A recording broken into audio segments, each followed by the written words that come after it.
So hi guys, magkaiba po ba sila ng Bonavita Coffee at yung Slim Bonavita Coffee?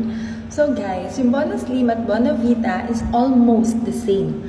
Ang kaibahan lang, nadagdagan lang yung Bono Slim ng ingredients such as L-carnitine, turmeric, and iba pang ingredients. Pero yung ingredients neto, originally, nandun din sa Bono Slim. Kasi ito talaga yung original coffee ng Bonavita Philippines.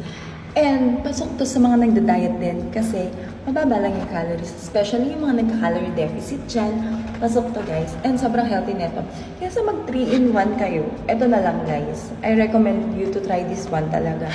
Yun nga lang, bawal siya sa may mga lactose intolerant kasi meron din tong milk and milk products na content.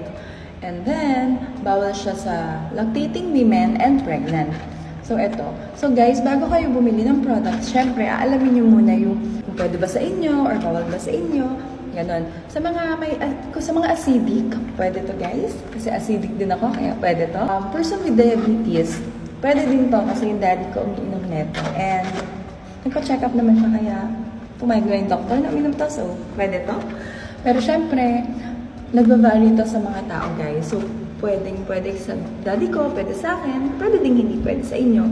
Kaya, yung may mga health conditions, muna kayo sa mga doctors nyo, mag-consult muna kayo sa mga doctors nyo, okay?